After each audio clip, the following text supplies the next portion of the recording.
দিকেন গভীর মনোযোগ। এই দুনিয়ার জমিনে আল্লাহ রাব্বুল ইজ্জত ওয়াল জালাল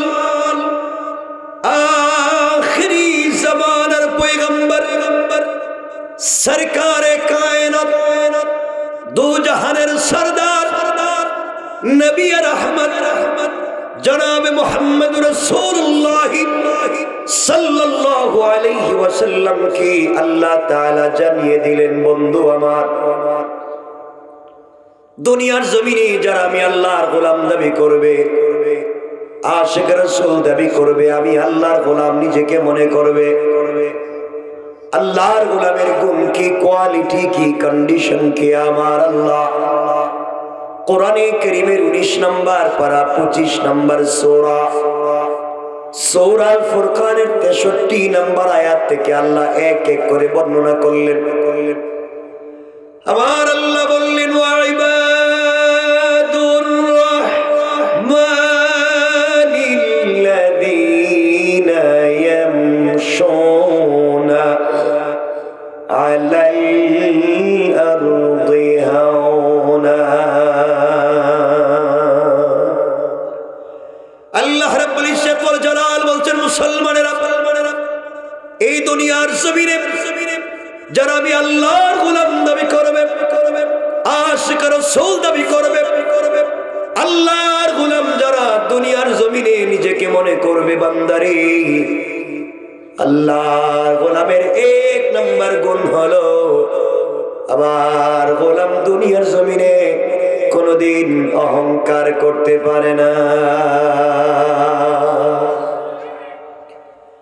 এই এলাকার ভিতর আল্লাহ যাদেরকে টাকার মালিক বানিয়েছেন, পয়সার মালিক বানিয়েছে, মিল ফ্যাক্টরির মালিক বানিয়েছে, গাড়ির মালিক, বাড়ির মালিক, সম্পদের মালিক বানিয়েছেন, আপনি যদি সম্পদের কারণে আর ক্ষমতার কারণে দুনিয়ার জমিনে অহংকার করেন, আমার আল্লাহ চাইলে 10 তলা থেকে থাবড়াইয়া গাছতলায় নামাইয়া দিতে আমার আল্লাহ 1 মিনিটও দেরি হবে না, কোন ঠিক কিনা?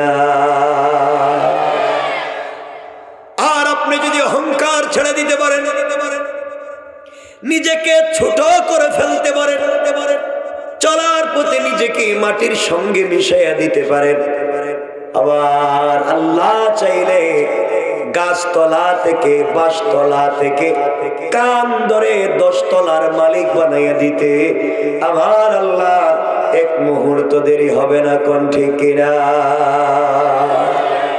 আল্লাহ পারবে? জোরে বলেন, পারবে?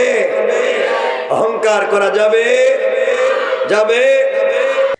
সকলে আমার সঙ্গে নামাজের দরুদ পড়েন। আল্লাহুম্মা সাল্লি আলা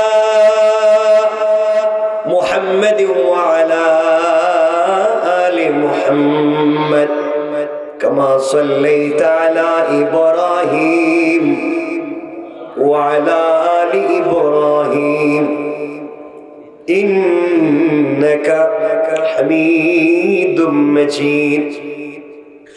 আল্লাহুম্মা বারিক আলা মুহাম্মাদ ওয়া আলা আলি মুহাম্মাদ কামা বারাকতা আলা ইব্রাহিম ওয়া আলা আলি ইব্রাহিম ইন্নাকা হামিদুম মাজিদ। আলহামদুলিল্লাহ। ঐতিহ্যবাহী দক্ষিণ খাগছাড়া গণকবরস্থান জামে মসজিদ ও হাজী আব্দুল জব্বার মাতবরের উদ্যোগে আয়োজিত আজকের তাফসীরুল কোরআন মাহফিলের সম্মানিত সভাপতি জনাব আব্দুল কুদ্দুস মল্লিক, সম্মানিত বিশেষ অতিথিবৃন্দ, উপস্থিত অতিথিবৃন্দ, আমন্ত্রিত উলামায়ে কেরাম, মুরব্বিয়ানে আযম, পর্দার অন্তরালে অবস্থানরত আমার সম্মানিতা শ্রদ্ধেয় মা বোনেরা, বিশেষ করে আগামী দিনের জাতির দিকপাল, ভবিষ্যৎ জীবনে জাতির কান্ডারি, কলিজার টুকরা ছাত্র, তরুণ, যুবক বন্ধুগণ, আলোচনার শুরুতেই আমার পক্ষ থেকে সকলকে আন্তরিক মোবারকবাদ, শুভেচ্ছা জানিয়ে আল্লাহ পাক রব্বুল ইজ্জত ওয়াল জালালের শাহী দরবারে শুকরগুজার হচ্ছি যে আল্লাহ আজকের এই মোবারক তাফসীরে একত্রিত করেছেন, সবটুকুন ভালোবাসা আবেগ শ্রদ্ধাকে উজাড় করে শুকরগুজার হচ্ছি। সকলে পড়ছি আলহামদুলিল্লাহ। আর একটু জোরে পড়ি আলহামদুলিল্লাহ। আপনারা ভালো আছেন?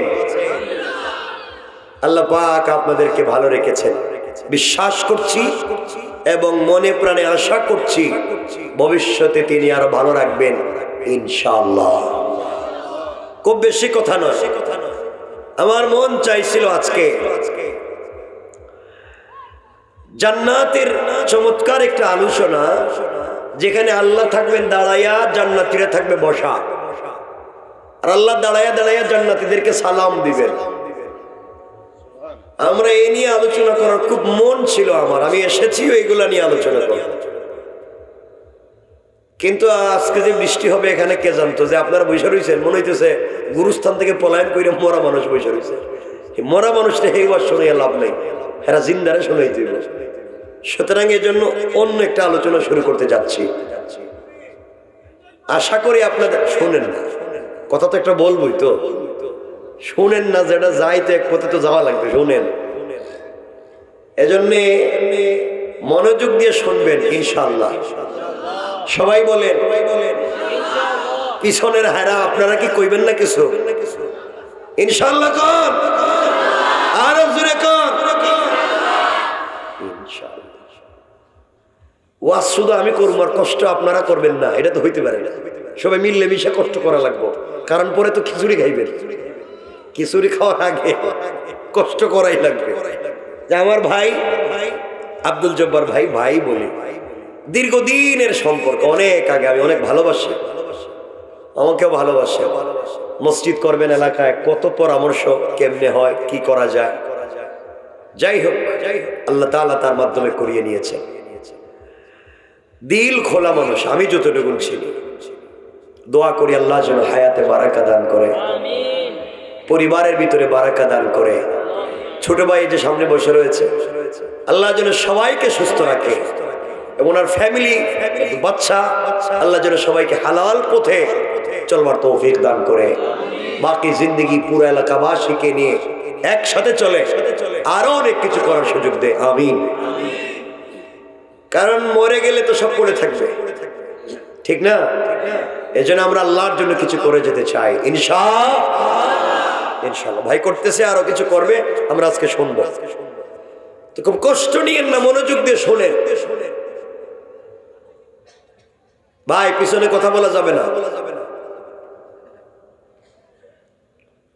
এই পৃথিবীতে খুব মনোযোগ দিয়ে শুনবেন, এই পৃথিবীতে আমরা যদি জন্ম না নিতাম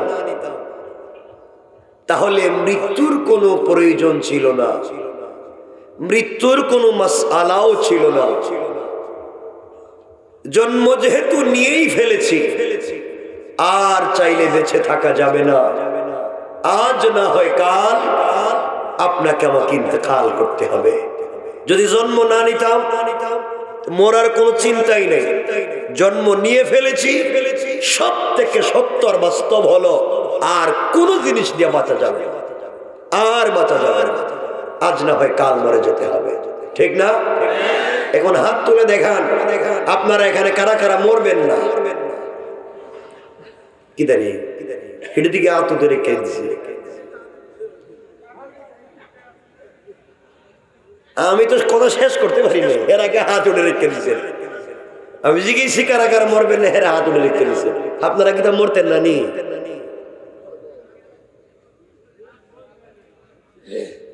সচেতনতার দিকে খুব মনোযোগ দিব, খুব মনোযোগ দিয়ে শুনবেন আমার ভাইরা, খুব মনোযোগ দেন।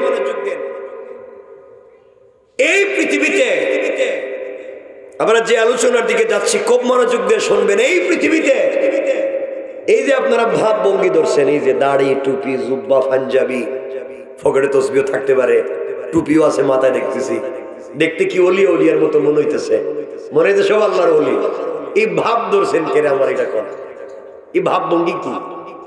হ্যাঁ, এই ভাব ধরছেন কেন? পাবলিকে ঠকাইয়া, মানুষের মাইরা খাইয়া, পাবলিকের জায়গা জমি দখল কইরা, সুদ ঘুষ খাইয়া, আইল কাইটা, আর এখানে অলিয়া অলিয়ার মতো বসে রয়েছে, ঠিক কিনা? ঘটনা কি? ঘটনা কি? ভাব ধরছেন কেন? আমার কথা কষ্ট পাইতেছেন আপনারা? আমি কিন্তু কিছু কই নাই, এখন শুধু শুনেন নিয়ত করি আপনারা। ভাই কথা বলা যাবে না, শুনে এই ছেলে দাঁড়ায় রয়েছে কেন? বসো বসো। এই যে হেরা দূরে বসছো কেন? তোমাদের বাড়ি কই? আসো আসো। হেরা দূরে বসে থাকে। আসো কাছে আসো। দূরে থাকা যাবেই না, এই তো হয়ে গেছে, ভরা যাচ্ছে, কষ্ট, দূরে থাকবে। আমার বন্ধুগণ খুব মনোযোগ দিয়ে শুনবেন বাবা, কাগজ কলম থাকলে লিখে রাখবেন কি বলতেছি আমি, শেষ পর্যন্ত যদি শোনেন হয়তো এর মাধ্যমে আল্লাহ আমাদের জিন্দেগির কামিয়াবি দিতে পারে। আপনাদের কাছে আমি জানতে চাই, আপনারা যারা এখানে বসেছেন আপনারা সকলে মানুষ কিনা? সকলে বলতে হবে, সকলে বলেন। কেমনে বুঝলেন? কোন হিডিয়ার কিছু কয়? দেখেন এগুলো উল্টা পাল্টা কইেন না, বাস্তব কথা বলা লাগবে। আপনারা যে মানুষ, আমি কিন্তু আজগবে কেচ্ছা বলার জন্য আসিনি, আমি কোরআনিক সায়েন্সের স্টুডেন্ট। কেচ্ছা কাহিনী জিন্দেগিতে বহুত জানি, আমি আসিনি আপনাদেরকে কেচ্ছা শোনাইতে, এসেছি আপনাদের মাইন্ডের কমন সেন্স, আল্লাহ প্রদত্ত মেধা, তার কাছে প্রশ্ন রাখতে যে আপনারা এই ভাব ধরে কই যাইতে চান। ভাব ধরলেই জান্নাতে যাওয়া যাবে না যদি চরিত্র ঠিক না থাকে। কথা বুঝতে পেরেছেন? পুরা জিন্দেগি ভাব ধরলেই, তসবিহ পড়লেই জান্নাতে যাওয়া যাবে না যদি আদর্শ আর চরিত্র ঠিক না থাকে।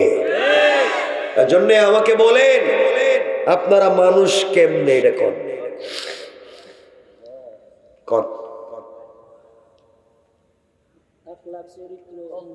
কিছু কয় না। আল্লাহ তো নমরুদ্রও বানাইছে, আল্লাহ হেডি আল্লাহর কথা বলতেছে, দুষ আল্লাহরে দিতেছে। মনে রাখবেন, আপনারা বলতে পারেন আপনাদের হাত আছে, পা আছে, পঞ্চ ইন্দ্রিয় আছে, নাক কান চোখ মুখ আছে, দেখতে মানুষের মতো মনে হয়, এই জন্য আমরা মানুষ। রব বলেছেন উলাইকা কাল আনআম, কিছু মানুষের হাত আছে, পা আছে, পঞ্চ ইন্দ্রিয় আছে, নাক কান চোখ মুখ আছে, দেখতে মানুষের মতো মনে হয়। রব বলেছেন উলাইকা কাল আনআম, এরা চতুষ্পদ জন্তুর মতো, বালহুম আদল, মাঝে মাঝে তার চাইতে আরো খারাপ। রব বুঝাতে চাইলেন হাত পা নাক কান চোখ মুখ থাকলেই মানুষ হয় না যদি আদর্শ আর চরিত্র ঠিক না থাকে। এই সমাজে অনেক মানুষ আছে যাদেরকে দেখতে মানুষের মতো মনে হয়, কিন্তু তাদের চরিত্র, তাদের কালচার, তাদের ব্যবহার, তাদের আদর্শ এই সমাজের কুকুরের চাইতে আরো খারাপ। তাহলে আল্লাহর কাছে দেখতে মানুষ কোনো দাম নাই। উঠতেছো কে? কোন কাম? এখানে বসো, সামনে বসে রয়েছো, দেখতেছি ভালো আছো। হ্যাঁ উঠবা তুমি, একজনও সামনে থেকে নড়তে পারবে না। এখান থেকে আজরাইল বসে বাহিরে আছে, ভিতরে নাই, বাইরে হইবেন থাপড়া মারি ফেলাই দিব, মানে খিচুড়ি তৈরি তোমার ওই টানতে হইব। বসে থাকো, বসে থাকো। মনে রাখবেন, দেখতে মানুষ আল্লাহর কাছে কোনো দাম নাই। নমরুদও দেখতে মানুষ, কোনো দাম নাই। ফেরাউনও দেখতে মানুষ, কোনো দাম নাই। আবু জাহালও দেখতে মানুষ, কোনো দাম নাই। আবু বকরও দেখতে মানুষ, অনেক দামি। এই যে আবু বকর আর আবু জাহাল দেখতে মানুষ, ব্যবধান করেছে আদর্শ আর চরিত্রে। আবু বকরের যে আদর্শ আবু জাহালের নাই, এই জন্য তিনি দামি। আপনাকে আমাকেও দেখতে মানুষের মতো মনে হয়, যদি তোমার আমার চরিত্র ঠিক না থাকে আমরাও দেখতে মানুষ আবু জাহালের মতো, ঠিক কিনা বলেন? আমার ওয়াজ বুঝেননি আপনারা? মনোযোগ দিয়ে শোনেন সামনে কি বলতেছে। আপনারা মনে করতে পারেন আপনারা নামাজ পড়েন, এই জন্য আমরা মুসলিম মুমিন। আপনারা মনে করতে পারেন, মনে রাখবেন শুধু নামাজ পড়লেই জান্নাতে যাওয়া যাবে না। নামাজ পড়িয়েই পরিচয় দিয়া জান্নাতে যাওয়া যাবে না। আমার রাসূলের পিছনে অনেকেই সালাত পড়েছে, মাঝে মাঝে ইকামত দিয়েছে, রাসূলের দস্তারখানে খাবার খেয়েছে, রাসূলের মতো দাড়িও রেখেছে, রাসূলের মতো জুব্বাও পরেছে, রাসূলের কপালে চুম্বন করেছে। তার ইন্তেকালের পরে রাসূল নিজে তার জানাজায় শরীক হয়ে ইমামতি করতে চেয়েছেন। তার ইন্তেকালের পরে রাসূল নিজের জুব্বা মুবারক খুলে তার কাফন দিয়েছেন। আল্লাহ বলেছেন পয়গম্বরে আরবি, আপনার মুসল্লি, আপনার দস্তারখানের সাথী, আপনার জুব্বা নিয়ে কবরে ইয়া রাসূলুল্লাহ একটা জুব্বা নয় 100 জুব্বা দিয়ে কাফন দিতে পারেন। একবার নয় 1 লক্ষ বার আপনি তার জানাজার ইমামতি করতে পারেন, কিন্তু আমি রব তাকে জান্নাত দিব না। কি বুঝলেন? আপনি কি নিয়ে বসে রয়েছেন? রাসূল পাকের মুসল্লি, রাসূলের দস্তারখানের সাথী, রাসূলের পবিত্র জুব্বা নিয়ে কবরে, রাসূল পাক নিজেই জানাজায় শরীক। এত বরকত পাওয়ার পরেও আল্লাহ বলতেছেন লোকটা জান্নাতি না জাহান্নামী? কথা বলেন, সবাই বলেন। অপরাধ তার দিলের ভিতরে, তার বাহিরে যে বেশভূষা ছিল, তার বাহিরে যে দাড়ি টুপি জুব্বা ছিল, বেশভূষা ছিল, তার বিশ্বাস ভিতরে ছিল না। ভিতরে যে বিশ্বাস লালন করত তা বাহিরে প্রকাশ করত না। অর্থ হলো ভিতর আর বাহির মিল ছিল না। তার নাম মুনাফিক আব্দুল্লাহ ইবনে উবাই ইবনে সালুল। রাসূলের মুসল্লি হয়ে রাসূলের জুব্বা নিয়েও জাহান্নামী। অপরাধ ভিতর আর বাহির মিল নাই। আপনাদেরকে বাহিরে দেখতে ওলিয়া ওলিয়ার মতো মনে হয়, আপনারও যদি বাহিরের মতো ভিতরে মন না হয়, আপনি আমিও দেখতে মুসলমান, মুনাফিক আব্দুল্লাহ ইবনে উবাইয়ের মতো। কথা বলেন না কেন? আমার কথা বুঝতেছেন আপনারা? খুব মনোযোগ দিয়ে শোনেন, খুব মনোযোগ দিয়ে বুঝো বাবা। আপনারা মনে করতে পারেন এই যে আমিও দাড়ি রাখছি, এখানে যারা বসছে প্রায় সকলেই দাড়ি রাখছেন, আপনারাও রাখছেন দাড়ি। দাড়ি রাখলেই দাড়ি দেখাইয়া দেখাইয়া জান্নাতে চলে যাইব। কারণ এই দাড়ি দেখাইয়া দেখাইয়া জান্নাতে চলে যাইবেন, এই ভাব ধরছেন। মনে রাখবেন তুমিও দাড়ি রাখো। আজকালকে তোমার আমার চাইতে বহুত লম্বা দাড়ি এই সমাজের বহুত হিন্দু এবং খ্রিস্টানেরাও রাখে। কথা বলেন না কেন? তুমিও রাখছো, হেও রাখছে। তুমিও ভাব ধরছো, হেও ভাব ধরছে। বুঝেন কথা বলেন। আপনি বলবেন মাথায় সুন্দর একটা টুপি দিয়া অথবা ডিজাইন করে একটা চমৎকার পাগড়ি মাথায় দিলে আল্লাহর বড় ওলি হওয়া যায়। উনি বোধ হয় আল্লাহর বড় ওলি। এই জায়গায় আপনার চিন্তা ভুল। কারণ এই পৃথিবীতে সব থেকে সুন্দর টুপি এবং সব থেকে ডিজাইন করা পাগড়ি যারা মাথায় দেয় তারা অধিকাংশই শিখ। শিখ, হিন্দুদের শিখ। শিখের মাথায় পাগড়ি দেখছেন? কথা বলেন না কেন? দেখছেন? কম সুন্দর না বেশি সুন্দর? ডিজাইন কম না বেশি? ছোট না বড়? ভাব তো হে বেশি ধরছে।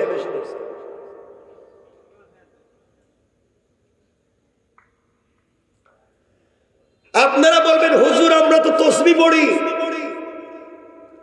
আমাদের হাতে থাকে তসবিহ, এই যে পাবলিকরে দেখায়া দেখায়া আঙ্গুলের চিপায় তসবিহ নিয়ে পড়েন আর ভাব ধরেন। মসজিদে বসে বসে পাবলিকরে দেখায় দেখায় তসবিহ পড়েন। আপনি তো পাবলিকরে দেখাইয়া পড়েন। আর আমাদের দেশে অনেক হিন্দুদের ব্রাহ্মণ ভাই বোন আছে, ব্রাহ্মণ, তারাও দেখবেন সকালবেলা তসবিহ পড়ে। তোমার আমার মতো পাবলিকের দেখাইয়া না, তারা সকালবেলা হাতে আগে একটা কাপড়ের ব্যাগ নিয়ে এতটুকু, দেখছেন নি, ব্যাগের ভিতরে হাত ঢুকায়, দেখেন তো এখানে তসবিহ পড়তেছে। দেখা যায়নি রাস্তাঘাটে? দেখা যায় না? অভাব নাই। দেখবেন বৌদ্ধ এই ব্রাহ্মণেরা তসবি পড়ে, ব্যাগ নিয়ে, হাতে কাপড়ের ব্যাগ নিয়ে। তা তুমি তো দেখাইয়া পড়ে, হে তো গোপনে পড়ে, ভাব তো হে বেশি ধরছে। তার ভাব ভঙ্গি ধরলেই যদি জান্নাতে যাওয়া যায়, তাহলে এই দেশের বহুত লোকই জান্নাতে চলে যেত। আপনি কত লম্বা দাড়ি রাখছেন? আবু জাহাল আর আবু লাহাবের দাড়ি তো আরো লম্বা ছিল, জুব্বা আরো লম্বা ছিল, এরপরেও তারা জান্নাতি নয়। কারণ ভাব ভঙ্গি ধরলেই হবে না, যদি আদর্শ আর চরিত্র ঠিক না থাকে, তাওহীদ আর রিসালাত ঠিক না থাকে। ঠিক কিনা বলেন? খুব বুঝেন বাবা, সামনের কথা বুঝলে, এই কথা বুঝলে সামনের কথা পরিষ্কার এবং চমৎকার কিছু আলোচনা করব। এই যে আপনারা বসে রয়েছেন, এই সমাজ ব্যবস্থা পুরা দেশ নষ্ট করছেন আপনারা। আমরা পুরা দেশ নষ্ট করছি। সমাজ নষ্ট করছে কে? কথা কন না কেন? দেখেন, দোষ স্বীকার করলে মাপ পাওয়ার সম্ভাবনা আছে, আর দোষ স্বীকার না করলে মাপ পাওয়ার সম্ভাবনা নাই। সুতরাং বলেন, সমাজ নষ্ট করছে কে? সবাই বলেন কেমনে? এই সমাজে অনেক লোক আছে, অনেক মুরব্বী আছেন যাদের মুখের দাড়ি সাদা, 5 ওয়াক্ত মসজিদে নামাজ পড়েন, হজ করেছেন, উমরাও করেছেন। কসম রব্বে পাকের জাতের, আপনাদের বৃহত্তর উপজেলা জেলায় খবর নেন, অনেক 5 ওয়াক্ত নামাজি আছে যারা নামাজ পড়বার পরেও এলাকার সবথেকে বড় সুদের কারবারে। ঠিক কিনা বলেন? নাই, এলাকায় নাই, বলেন নাই। সমাজ নষ্ট করছে কে? যে সুদের কারবার করে। কোরআন বলছে সে আল্লাহ এবং তার রাসূলের বিরুদ্ধে যুদ্ধের মতো অপরাধ করে। যে সুদের কারবার করে, হাদিস বলছে সে তার মায়ের সাথে জেনার মতো অপরাধ করে। যে নিজের মায়ের সাথে জেনার মতো অপরাধ করে যায়, যে আল্লাহ এবং তার রাসূলের বিরুদ্ধে যুদ্ধের মতো অপরাধ করে যায়, সে যাই হোক, এই সমাজে মুসলমান পরিচয় নিয়ে বসবাস করবার ন্যূনতম অধিকার নাই। ঠিক কিনা বলেন? আমার কথা আপনাদের কষ্ট হইতেছে? এই এলাকায় কেউ সুদের কারবার করে না? এখানে কেউ আসুনি? থাকলে একটু হাত দেখাও যে আমি এই কামলা, আমার বরকতে হাত দেখাও তো দেখি। নাই, সব অলি অলি হয়ে গেছে। কি ভালো মানুষের এলাকায় আইছে, সব আল্লাহর ওলি, এখন ভালো মানুষ। চিন্তা করছেন বাবা, আমি আপনারে চিনি না, কিন্তু আমার রব আপনারে চিনে। আপনি হাত তুলতেছেন না, আমি চিনে ভালাইব, কিন্তু রব চিনে আপনারে, বাপ দাদার নাম সহ চিনে, কয় টাকা খাইছেন সেটাও জানে। ঠিক কিনা?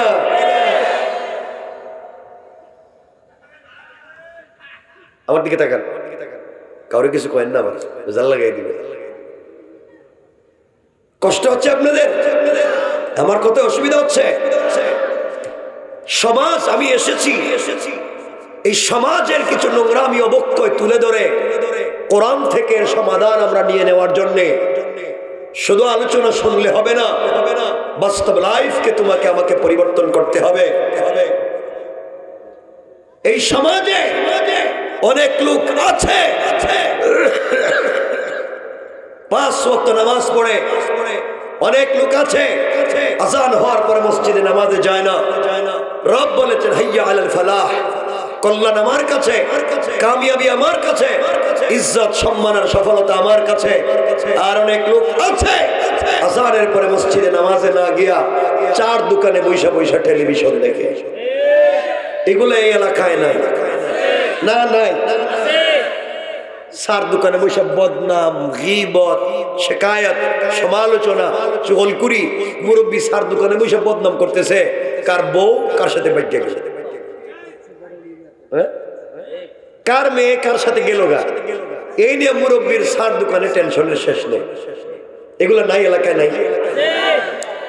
অথচ মুরব্বী আজকে মরবে না কালকে মরবে, বেচারা এখনই টেনশন শুরু করে দিছে আরেকজনের বউরে লইয়া। এই ছেলে, এই ছেলে, প্রস্রাব দিতে পারবো না, প্রস্রাব দিলে কয়ে যেত। বলবা যে আমার প্রস্রাব ধরছে, আমি বলবো যাও আবার আইসো, না বইলে ওঠার কোনো সম্ভাবনাই নেই। সমাজ আপনি আমি নষ্ট করে দিয়েছি, কেউ রাগ করেন না।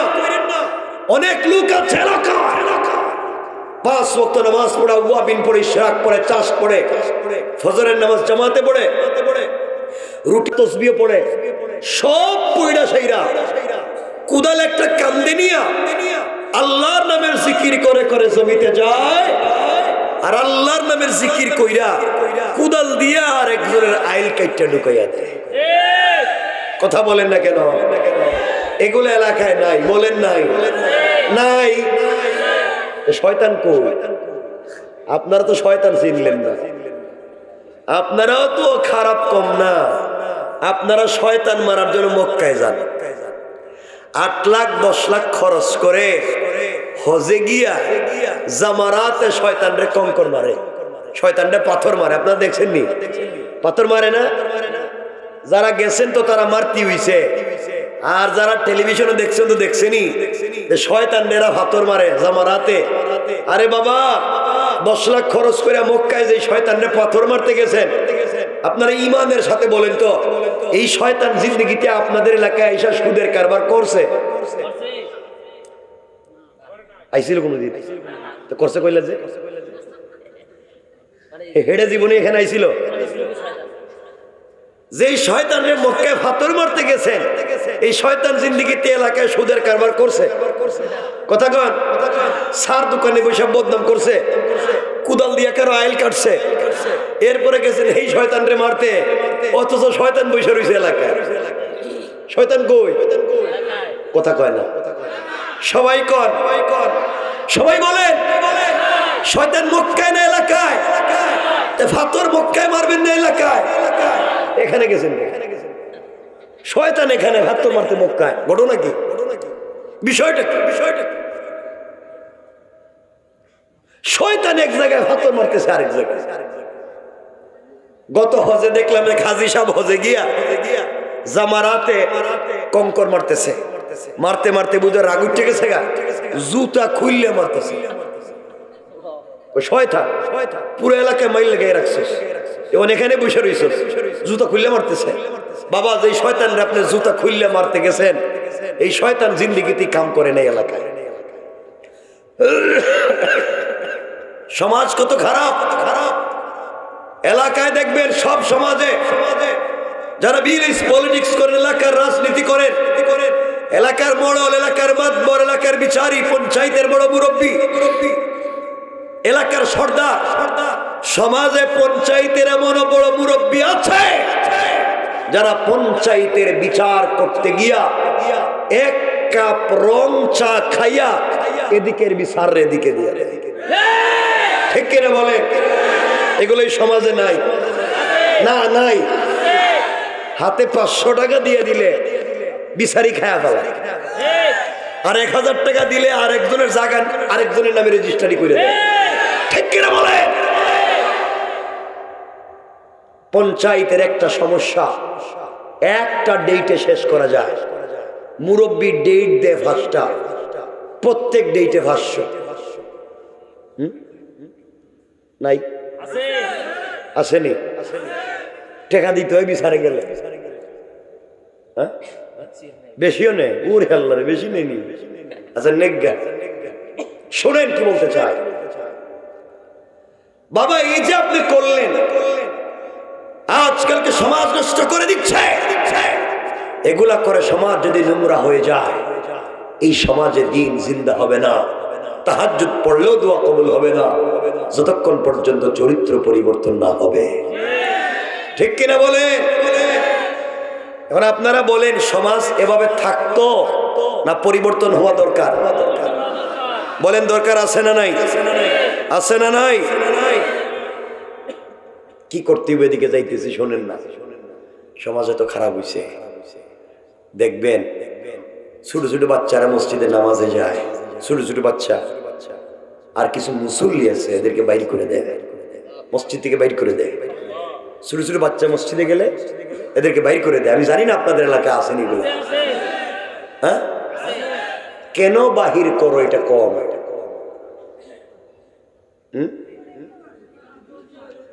কি করে? দুষ্টামি করে। আর কিলায়, হেডি কিলায়। আর কেতা? আরে জিলাপি কেতা খায়?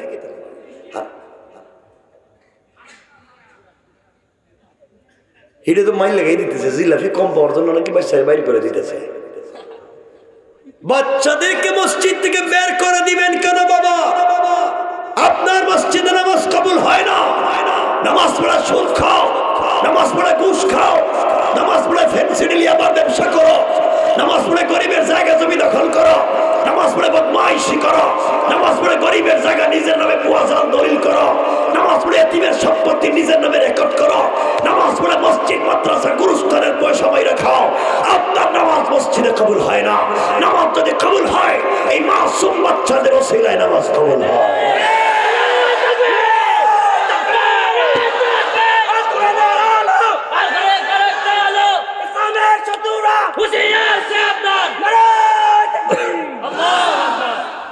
ঠিক আছে রে বাবা,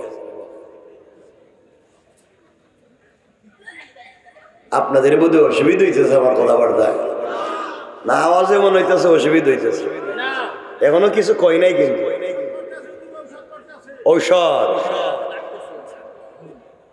কষ্ট হইতেছে আপনাদের, এখনো কিছুই কই নাই, মাত্র শুরু করলাম। কই যাবো তো জানি না, কিন্তু আমার মনে হইতেছে অসুবিধা হইতেছে।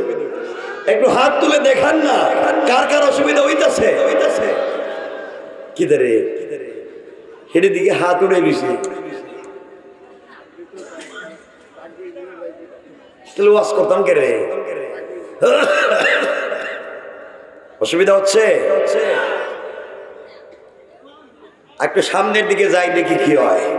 বসেন বসেন। এই জোয়ানেরা শোনো, তোমাদেরকে কিন্তু আমি চিনি আগেই কইছি ওয়াজের শুরুতে। বৈশা থাকো সব কয়া দেবো, কিন্তু আমরা যা শুরু করছি সমাজ। মহিলা কলেজের ছুটি হইলে কলেজের গেটে যাও করে, এখানে তোমাদের কাম কিতা? তোমরা কি তা হাফ লেডিস নি? মহিলা কলেজের ছুটি হইলে কলেজের গেটে যাও, সব কয়া দেবো। বৈশা থাকো, সামনে যাই, কিছু ওয়াজ করি। সমাজ নোংরা, এই সমাজকে ভালো বানাতে হলে, সমাজকে দ্বীনের পথে নিয়ে আসতে হলে আল্লাহর গোলামের গুণ লাগবে 8টা। কয়টা? সবাই বলেন কয়টা? কোরআনের 4টা, হাদিসের 4টা। এই 4 4 8 গুণ অর্জন করলে মরলেই জান্নাত। সুবহানাল্লাহ কও সবাই। আমরা একটু আপনারা বললে আমরা যাইতে পারি, সামনের দিকে যাই, অসুবিধা হবে না তো? আমার মুসলমান বন্ধুগণ, গভীর মনোযোগ। এই দুনিয়ার জমিনে আল্লাহ রাব্বুল ইজ্জত ওয়াল জালাল আখিরি জামানার পয়গম্বর সরকারে কায়নাত, দু জাহানের সরদার নবী রহমত জনাব মুহাম্মদ রাসূলুল্লাহ সাল্লাল্লাহু আলাইহি ওয়াসাল্লাম কে আল্লাহ তাআলা জানিয়ে দিলেন, বন্ধু আমার, দুনিয়ার জমিনে যারা আমি আল্লাহর গোলাম দাবি করবে, আশিক রাসূল দাবি করবে, আমি আল্লাহর গোলাম নিজেকে মনে করবে, আল্লাহর গোলামের গুণ কি, কোয়ালিটি কি, কন্ডিশন কি আমার আল্লাহ কোরআনে কারীমের 19 নম্বর পারা 25 নম্বর সূরা আল ফুরকানের 63 নম্বর আয়াত থেকে আল্লাহ এক এক করে বর্ণনা করলেন। আমার আল্লাহ বললেন, ওয়া ইবাদুর রাহমানিল্লাযীনা ইয়ামশুনা আলাল আরদি হাওনা। আল্লাহ রাব্বুল ইজ্জত ওয়াল জালাল বলছেন, মুসলমানেরা, এই দুনিয়ার জমিনে যারা আমি আল্লাহর গোলাম দাবি করবে, আশিক রাসূল দাবি করবে, আল্লাহর গোলাম যারা দুনিয়ার জমিনে নিজেকে মনে করবে বান্দারে, আল্লাহর গোলামের এক নাম্বার গুণ হলো আমার গোলাম দুনিয়ার জমিনে কোনদিন অহংকার করতে পারে না। এই এলাকার ভিতর আল্লাহ যাদেরকে টাকার মালিক বানিয়েছেন, পয়সার মালিক বানিয়েছে, মিল ফ্যাক্টরির মালিক বানিয়েছে, গাড়ির মালিক, বাড়ির মালিক, সম্পদের মালিক বানিয়েছেন, আপনি যদি সম্পদের কারণে আর ক্ষমতার কারণে দুনিয়ার জমিনে অহংকার করেন, আবার আল্লাহ চাইলে 10 তলা থেকে থাবড়াইয়া গাছতলায় নামাইয়া দিতে আমার আল্লাহ 1 মিনিটও দেরি হবে না। কোন ঠিক কিনা? আর আপনি যদি অহংকার ছেড়ে দিতে পারেন, নিজেকে ছোট করে ফেলতে পারেন, চলার পথে নিজেকে মাটির সঙ্গে মিশাইয়া দিতে পারেন, আবার আল্লাহ চাইলে গাছতলা থেকে, বাঁশতলা থেকে কান ধরে 10 তলার মালিক বানাইয়া দিতে আমার আল্লাহ 1 মুহূর্ত দেরি হবে না। কোন ঠিক কিনা? আল্লাহ পারবে? জোরে বলেন পারবে? অহংকার করা যাবে? যাবে? আপনারা করেননি? জিনা, আপনারা তো ওলিয়া ওলিয়া, এরা জিনা করে। আমার বন্ধুগণ, দেখবেন কেউ যদি সমাজে নতুন পয়সার মালিক হয়ে যায়, এলাকায় নতুন পয়সার মালিক হয়, নতুন পয়সার গরমে দেখবেন এলাকার সাধারণ পাবলিক রেও ঠিক মতো চিনে না। ঠিক কিনা? এজন্য খবরদার, চলার পথে অহংকার করবেন না। অহংকার যদি করেন লাইফ শেষ। আমরা যদি এখন আলোচনা শুরু করি অহংকার করলে ক্ষতি কি, অহংকার ছেড়ে দিলে লাভ কি, তাহলে আমাদের কমপক্ষে সময় লাগবে 3 ঘন্টা। আর শুনেন না, লাগুক হইতেছে, শুনেন, কমপক্ষে শুধু অহংকার ছেড়ে দিলে লাভ কি, কেন বললাম শুনেন, 1 মিনিটে বলে। এই পৃথিবীতে বাবা মনোযোগ দিয়ে শুনুন, পয়গম্বর দাউদ আলাইহিস সালাতু ওয়াস সালামের ছেলে, পুরা দুনিয়ার বাদশা পয়গম্বর সুলাইমান আলাইহিস সালাম, আল্লাহ পৃথিবীতে যেই 2 জন মুসলমানকে পুরা দুনিয়ার রাজত্ব দিয়েছিলেন, এর মধ্যে একজন সুলাইমান। তিনি পাখির ভাষা বুঝতেন, বাতাস তার কথা শুনত, আগুন তার কথা শুনত। এত বড় একজন পয়গম্বর এবং বাদশা যখন বিয়ের বয়সে পৌঁছলেন, তখন সিদ্ধান্ত নিলেন তিনি বিয়ে করবেন। পুরো পৃথিবীতে জানাইয়া দিলেন যে পয়গম্বর দাউদের ছেলে এই দুনিয়ার বাদশা সুলাইমান বিয়ে করতে চায়। এই ঘোষণা দেওয়ার পরে পৃথিবীর সকল মানুষ তাদের মেয়েদের বিয়ের প্রস্তাব সুলাইমানের কাছে পাঠাইয়া দিতে লাগলো। একদিকে তো ধনী, একদিকে বাদশা, আর একদিকে পয়গম্বর, একদিকে সুন্দর মানুষ। সকল মানুষ যখন তার কাছে বিয়ের প্রস্তাব নিয়ে যায়, ওই সময় এক জেলের মেয়ে, কিসের মেয়ে? জেলের মেয়ে। জেলে মানে যে ট্রাক চালায়, কি চালায়? ট্রাক চালায়। ট্রাক চালায় কইছে কেডা? হ্যাঁ, আমি কিতা কইছি নি কর জন্য বলছি? তোমরা কি ঘুমাইছো না সোজা গেছো জানার জন্য? আমি কইছি, আমি যা কইছি সব কিতা কইবানি। জেলে মানে যে মাছ ধরে, কি ধরে? এবার আমি কইলাম এটার ভিতরে মদ, কইব ঠিক আছে তো, তাহলে তো হবে না। আমি তো সচেতনতার দিকে খেয়াল করতেছি। জেলের মেয়ে বিয়ের প্রস্তাব দিয়েছে সুলাইমানের কাছে। সুলাইমান, আমার ঘর নাই, বাড়ি নাই, 3 বেলার খাবার নাই, গরিব মানুষ, কিন্তু আপনাকে খুব পছন্দ করি, আপনার খেদমত করব, আপনাকে ভালোবাসি, আমি আপনার স্ত্রী হতে চাই।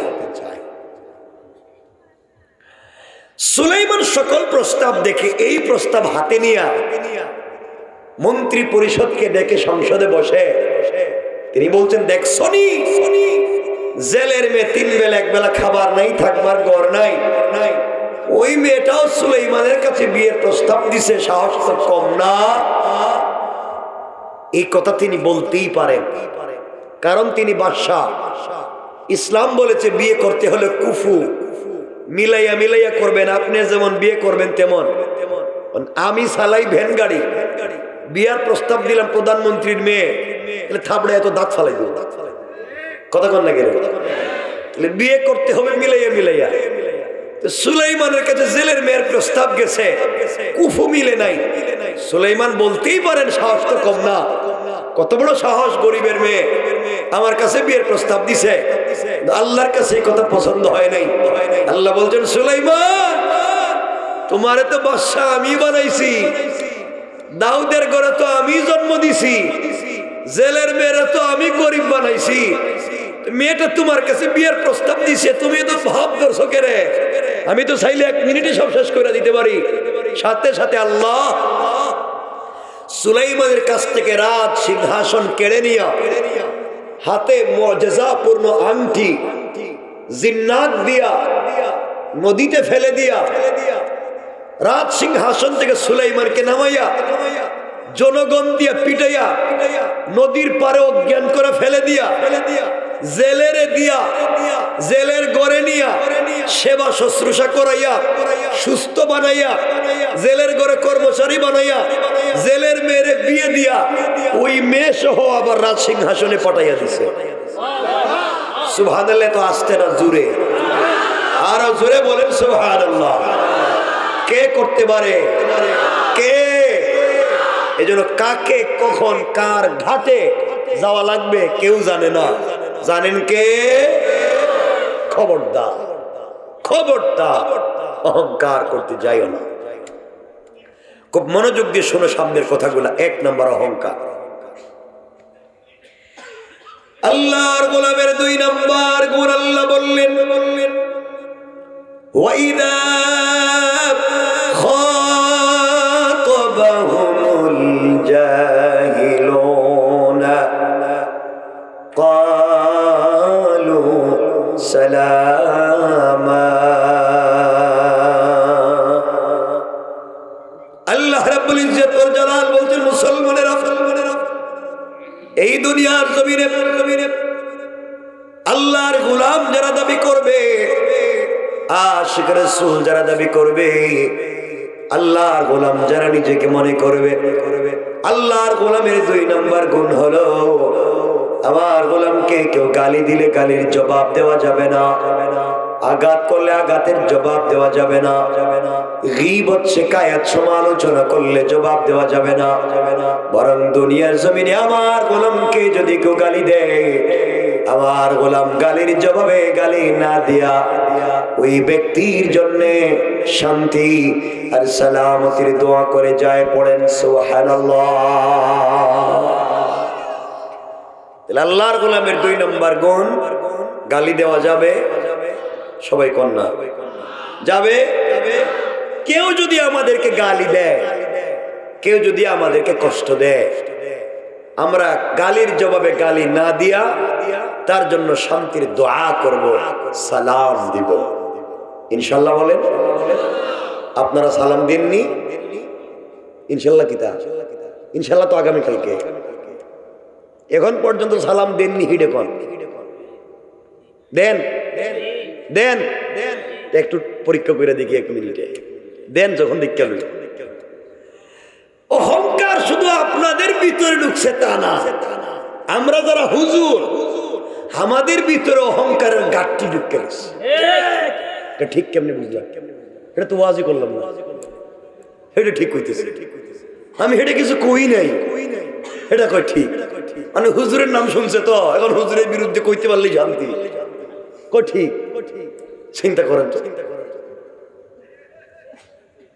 কিছু কইলেই কই ঠিক।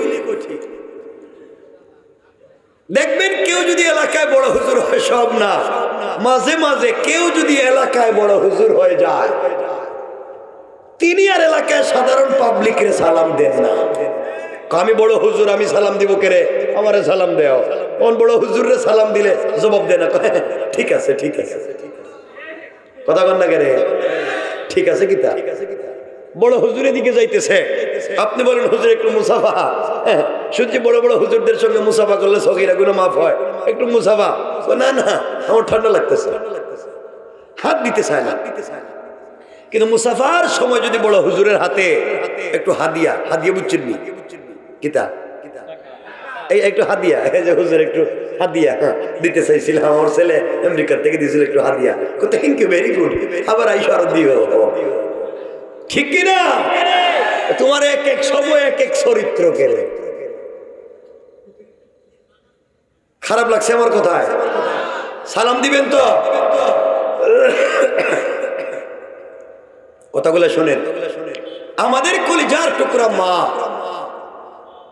আম্মা জান আয়েশা সিদ্দিকা রাদিয়াল্লাহু তাআলা আনহা বলেন, আমাদের রাসূল পাক সাল্লাল্লাহু আলাইহি সাল্লাম যখন ঘরে আসতেন, আম্মা জান আয়েশা বলেন, আমি ঘরের দরজার চিপায় দাঁড়িয়ে থাকতাম, পর্দার আড়ালে দাঁড়িয়ে থাকতাম, নবীজি যেন আমারে খুঁজে না পান। তিনি ঘরের দরজা এসে আমাকে আয়েশা বলে ডাক দিবেন, আর আমি ঘরের দরজা খুলে দিয়া ঝাপটি মেরে তাকে জড়িয়ে ধরে তার কপালে চুম্বন দিয়া আমি সর্বপ্রথম সালাম দিব। সুবহানাল্লাহ কি কইবেন না? আম্মা জান আয়েশা বলছেন, আল্লাহে আমার জীবনে কোনোদিন নবীজির আগে সালাম দিতে পারি নাই, বরং নবীজি ঘরে আসার অনেক দূরে থাকতে তিনি আমারে সালাম দিতেন। সুবহানাল্লাহ কন্যা। এক মিনিটে শুনেন কয়েকটা শিক্ষা। এক নাম্বার, নবীজি আয়েশারে সালাম দিছেন, এর অর্থ বড় ছোটরে সালাম দিছেন। রসুল বড়, আয়েশা ছোট, রসুল আয়েশারে সালাম দিছেন, অর্থ বড় ছোটরে সালাম দিছেন। শিক্ষা হলো, আপনি বড় লোক, আপনি পয়সাওয়ালা, আপনার বয়স বেশি, আপনি আল্লামা, আপনি মুফতি, আপনি খতিব সাহেব, আপনি ইমাম সাহেব, আপনার রাস্তায় হাঁটতে গিয়া সুইপার, ভ্যানওয়ালা, রিক্সাওয়ালা, ঠেলাওয়ালা, মুচি, দিন মজুর একজন সাধারণ মুসলমানকে সালাম দিতে যদি আপনার কলিজায় বাঁধে, 100% আপনি অহংকারী। ঠিক কিনা বলেন? কেন সালাম দিলেন?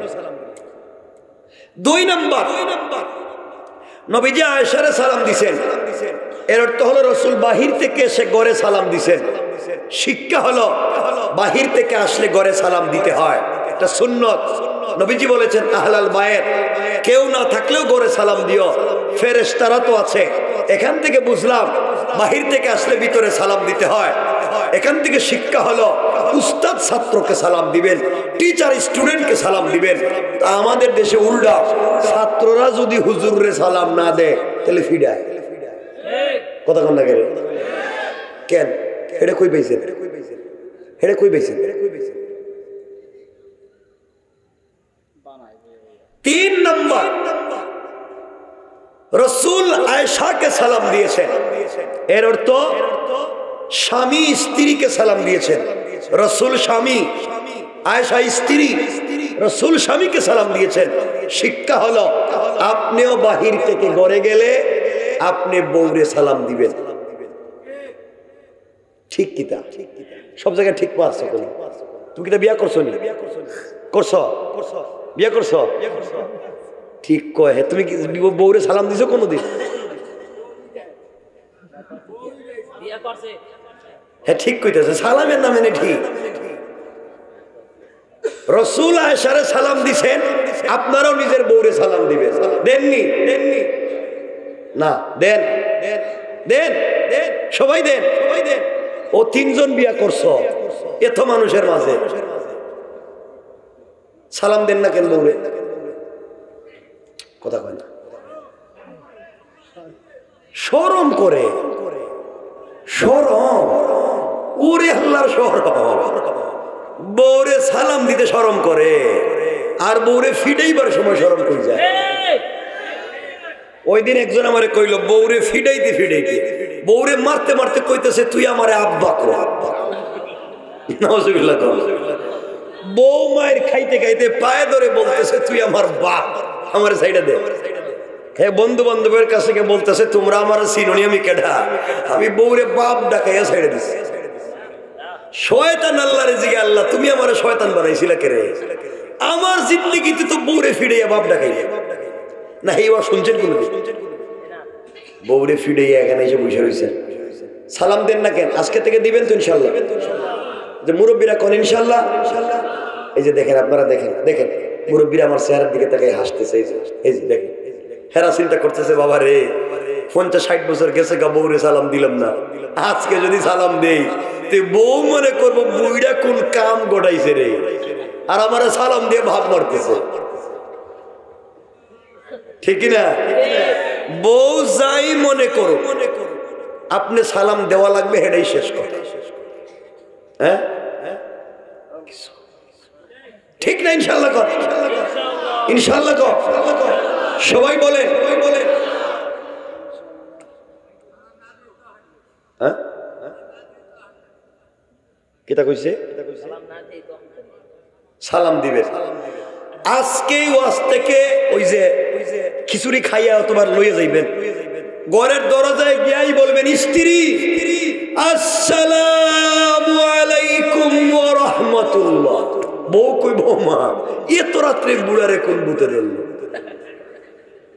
আপনি বলবেন কোন বুতে ধরেন, হুজুর এই মাত্র ওয়াজ করছে আর আমি সুন্নত আদায় করছি ইনশাআল্লাহ। আর জোয়ানেরা তো কি খুশি, হেরা তো বিয়ে করে নাই, বেঁচে গেছে গা, আর কাউরে পাওনা করে, মা বাপ ভাই বোন নাই, যারে পাইবা তারে সালাম দিবে। জোয়ানেরা বউ বিয়া করতে তোমাদের সমস্যা, কিন্তু 5-6টা ফ্রেম করতে সমস্যা নাই। এটা ঠিক কই লাগে রে, এটা ঠিক কই করে, হেদেরই ওয়াজ করে লাভ কিতা? পরিবারকে সুন্দর করো, স্বামী স্ত্রী সম্পর্ক সুন্দর করো ইনশাল্লাহ। সবাই ইনশাল্লাহ। কেমনে করবেন স্বামী স্ত্রী সম্পর্ক সুন্দর? কি করবেন? আজকের থেকে সালাম দিবেন।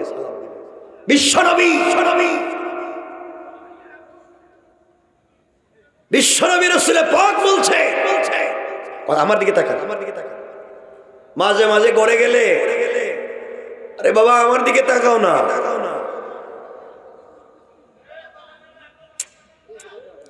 আমি কি ওয়াজ রেখে দিব?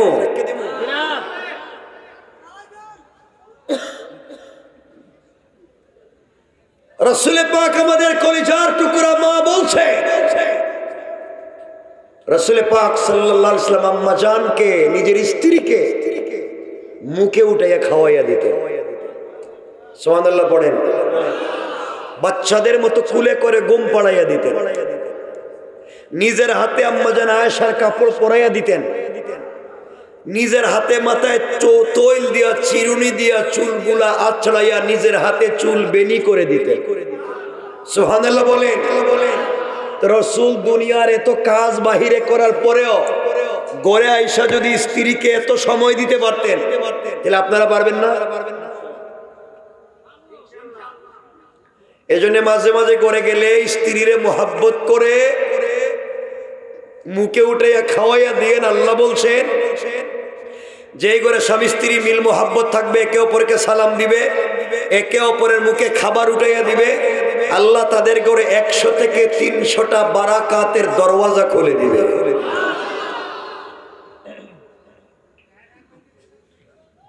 এই জন্য মাঝে মাঝে ঘরে গেলে স্ত্রীরা খাওয়াইয়েন কোন ইনশাল্লাহ। মুরব্বীরা তো চিন্তা করতেছে খাওয়াইতে পারতো না, এরা খাওয়াইলে তো বউ মনে করবো বিষ খাওয়াই আরেক বিয়ে করতেছে মনে হয়। খাওয়াইবেন কোন ইনশাল্লাহ। ভালোবাসা পয়দা করে দিবেন কে? মোহাব্বত দিবেন কে? জোয়ানেরা পারবা তো ইনশাল্লাহ।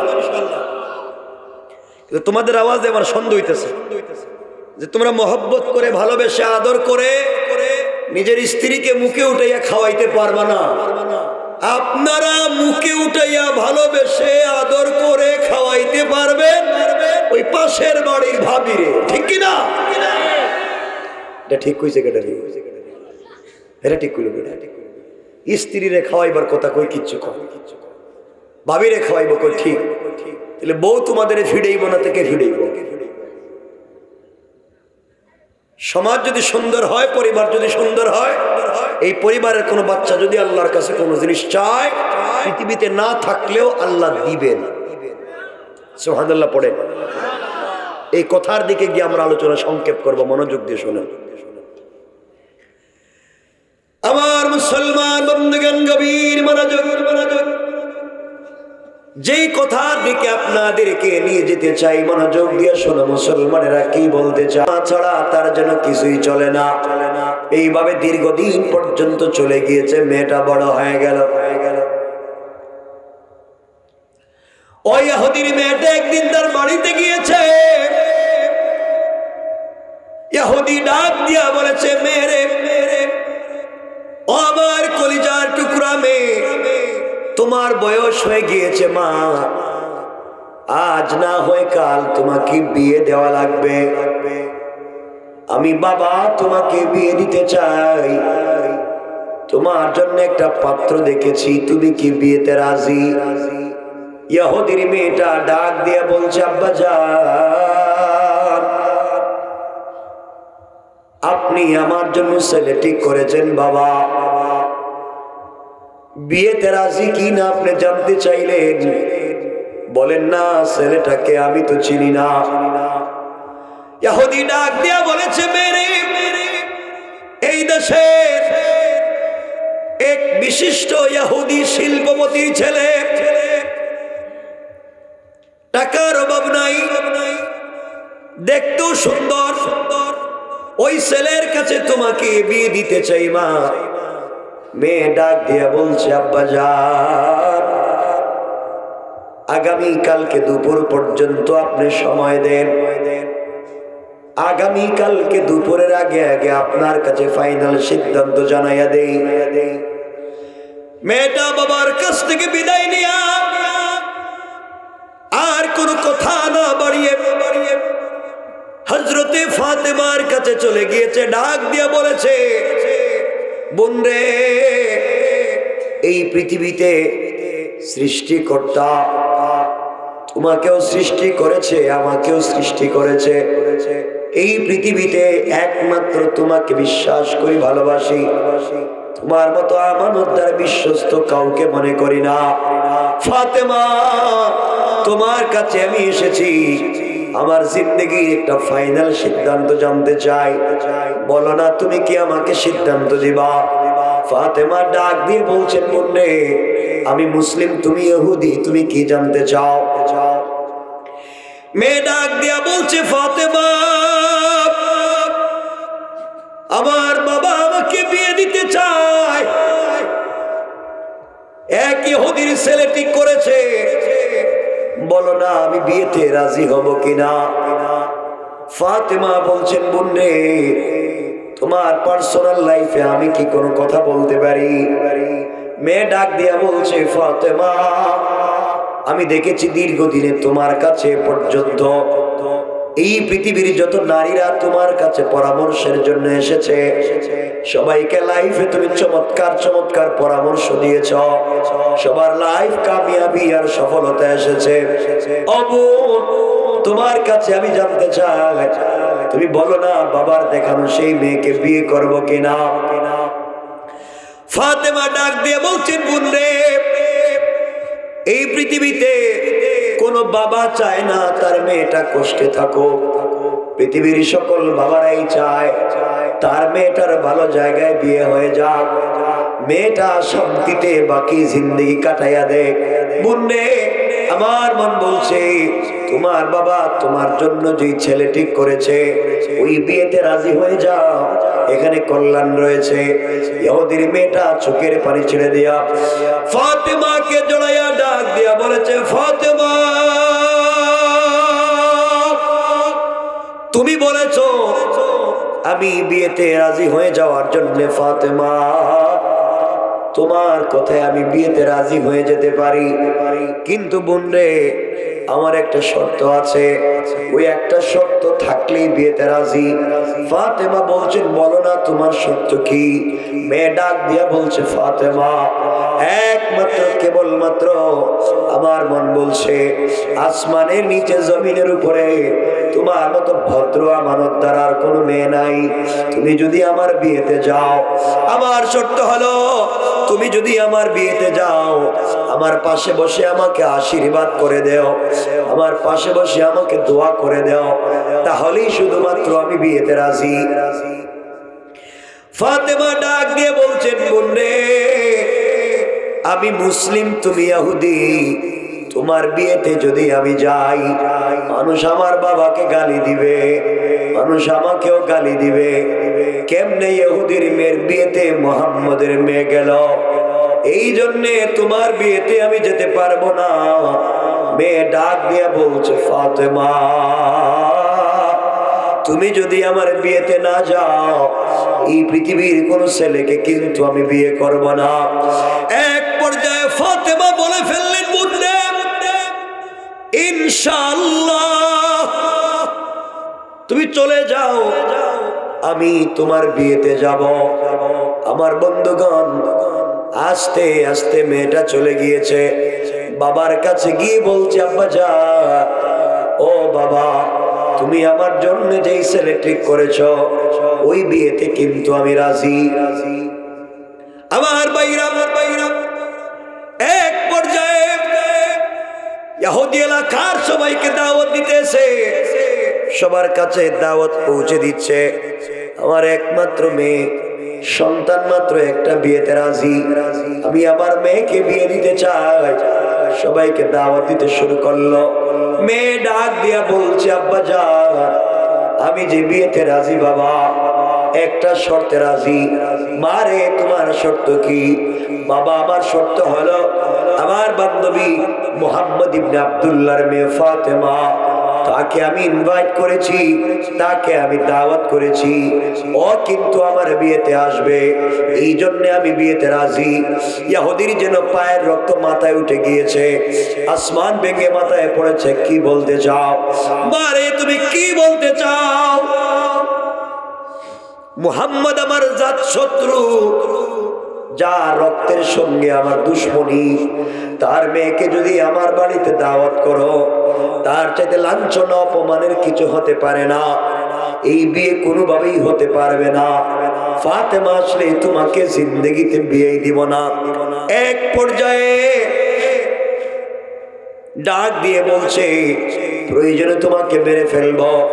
মেয়ে ডাক দিয়া বলছে, আব্বা জান, আপনার সামনে দাঁড়িয়ে দাঁড়িয়ে জিন্দেগিতে কোনোদিন কথা বলি নাই, আজ আপনাকে কিছু কথা বলতে চাই।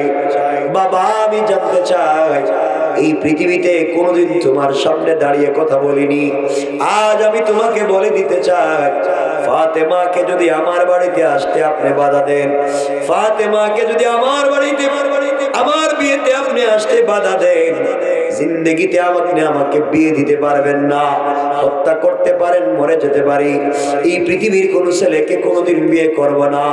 মেয়েটার কথা শুনে বাবা আশ্চর্য হয়ে গিয়েছে। মেয়েটাকে যদি বিয়ে দিতে না পারি কি করি? মেয়ে তো ফাতেমা ছাড়া বিয়ে তো করবেই না, কেমনে কি করা যায়? এক পর্যায়ে ইহুদি কৌশল শুরু করে দিয়েছে। ডাক দিয়া বলেছে, মেরে, ও আমার মেয়ে, তুমি ফাতেমা ছাড়া বিয়ে করবা না বলে দিয়েছ। মা, তোমাকে বলতে চাই, ফাতেমা ছাড়া তুমি বিয়ে করবা না, সত্য। ও মা, তোমার বান্ধবী ফাতেমা যদি তোমার বিয়েতে আসে, আমার বাধা নাই, কিন্তু আমার একটা শর্ত আছে। কি শর্ত বাবা? আমার শর্ত হলো, তোমার বিয়েতে যাদেরকে দাওয়াত করেছি সবাই কোটিপতির ইহুদির ছেলে মেয়ে সবাই আসবে, দামি দামি কাপড় পরে আসবে তোমার বিয়েতে। আর ফাতেমা গরিবের মেয়ে, 3 বেলা 1 বেলা খাবার নাই, ভাঙ্গা করে থাকে, তার নতুন কোন পোশাক নাই। ফাতেমা যদি তোমার বিয়েতে আমার বাড়িতে আসে, এর চাইতে অপমানের কিছু হতে পারে না গরিবের মেয়ে। আমার মেয়ে শুনো, ফাতেমা যদি তোমার বিয়েতে আমার বাড়িতে আসতে হয়, সোসাইটি মেনটেন করে, সবার মতো করে নতুন পোশাক পরে আমার বাড়িতে আসতে হবে। পুরাতন কাপড় পরে আসতে পারবে না। ইহুদির চিন্তা হলো ফাতেমা নতুন কাপড় পাবে না, বিয়েতেও আসতে পারবে না।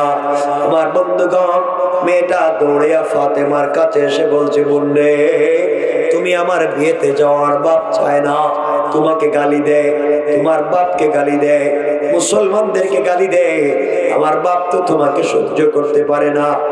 এক শর্তে রাজি হয়েছে, তুমি যদি আমার বিয়েতে যাও অবশ্যই নতুন পোশাক পরে যাওয়া লাগবে, পুরাতন কাপড় পরে যেতে পারবে না।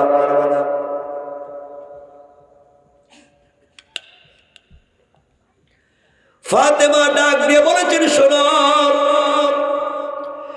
আমি এমন এক বাবার ঘরে জন্ম নিয়েছি, আমাদের ঘরে মাসের পর মাস চলে যায়, আমাদের ঘরের চুলায় কোনো আগুন জ্বলে না, আমরা কোন মাসে খেজুর খায়া, কোনদিন পানি খায়া রাত দিন কাটাইয়া দেই। আমি নতুন পোশাক পাওয়া তো দূরের কথা, আমার বাপের তো নতুন কাপড় নাই, কিন্তু আমাদের কোনো অভিযোগ নাই, কোনো অনুযোগ নাই। এইভাবে কষ্ট করে করে জিন্দেগি কাটাইয়া দিতে চাই, আখেরাতে আল্লাহকে পেয়ে গেলে খুশি। বোনে বিয়াদবি মাফ করবা, আমি তোমার বিয়েতে যেতে পারবো না, কারণ কাপড়ও পাবো না, বিয়েতে কেমনে যাব।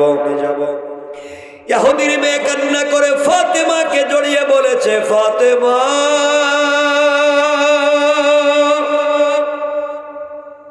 তুমি আমাকে কতদিন বলেছো এই পৃথিবীতে একজনকে তুমি মনে প্রাণে ভালোবেসে যাও, মন প্রাণ উজাড় করে তুমি তাকে ভালোবাসো। ও ফাতেমা, তুমি বলেছো তোমার সৃষ্টিকর্তা আল্লাহকে বড় ভালোবাসো, তাকে পাওয়ার জন্য সারাদিন রোজা রাখো, তাকে পাওয়ার জন্য সারা রাত নামাজে কাটাইয়া দাও, তাকে পাওয়ার জন্য সারা রাত দিন কান্না করো। ফাতেমা তুমি আমাকে বলেছো তোমার আল্লাহ নাকি তোমার বাবাকে অহুদ পাহাড় পরিমাণ স্বর্ণ আর সম্পদ দিতে চাইছে, তোমার বাবা কিন্তু নেয় নাই। ও ফাতেমা তুমি বলেছো তোমার আল্লাহ আসমান বানাইছে, তোমার আল্লাহ জমিন বানাইছে, তোমার আল্লাহ পুরা সৃষ্টি বানাইছে। আল্লাহর যদি এত এত ক্ষমতা, আল্লাহর যদি এত এত গুণ, আল্লাহর যদি এত এত পাওয়ার, আল্লাহর যদি এত এত টাকা, আল্লাহর যদি এত এত সম্পদ, ও ফাতেমা আমি জানতে চাই যার জন্য এত প্রেম, যার সঙ্গে এত ভালোবাসা, যাকে পাওয়ার জন্য রাত্রবেলা ঘুমাও না, যাকে পাওয়ার জন্য এত কষ্ট করো, বলো না সে আল্লাহ কি তোমাকে একটা নতুন পোশাকের ব্যবস্থা করতে পারে না? আল্লাহ কি তোমাকে একটা নতুন জামা দিতে পারে না? ফাতেমা আমার মন বলছে তুমি একা একা আল্লাহকে ভালোবেসে যাও, আল্লাহ তোমাকে মনে হয় ভালোবাসে না। কারণ পৃথিবীতে কোন মেয়ে যদি কোন ছেলেকে ভালোবাসে, আর ওই মেয়ে যদি ছেলের কাছে কোনো জিনিস চায়, ছেলে যদি দিতে নাও পারে ঋণ করে দেওয়ার চেষ্টা করে। ও ফাতেমা আমার মন বলছে তুমি একা একা আল্লাহকে ভালোবাসে যাও, আল্লাহ কিন্তু তোমাকে ভালোবাসে না।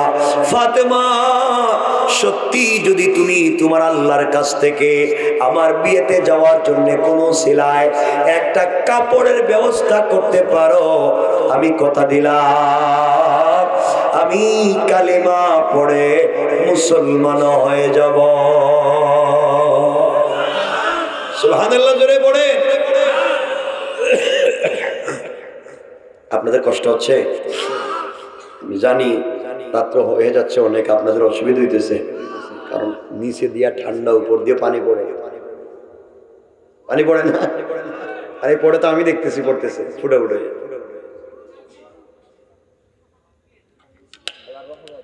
আমি কি সংক্ষেপ করে রেখে দেব? বেশি লম্বা করা যাবে না, আমি বুঝতেছি অসুবিধার কথা আপনাদের। আজান পর্যন্ত চলবো, আসেননি আপনারা? হাত তুলে দেখান কারা কারা যাইবেন, যাইবেন কইছে সবার আগে আপনার হাত উঠাইলেন, হাত তুলেন আমার মতো, হাত তুলেন আমার মতো, তুলেন। ভাই তুলো না রে, এখন তুলো, হাত তুলো, লিল্লাহে তাকবীর। মাঝখানে কিন্তু হাত উঠে নাই, মাঝখানে লিল্লাহে তাকবীর, নারায়ে তাকবীর। হাত নামা না, বেশি লম্বা করো ঠিক হবে না, এটা বুঝতেছি।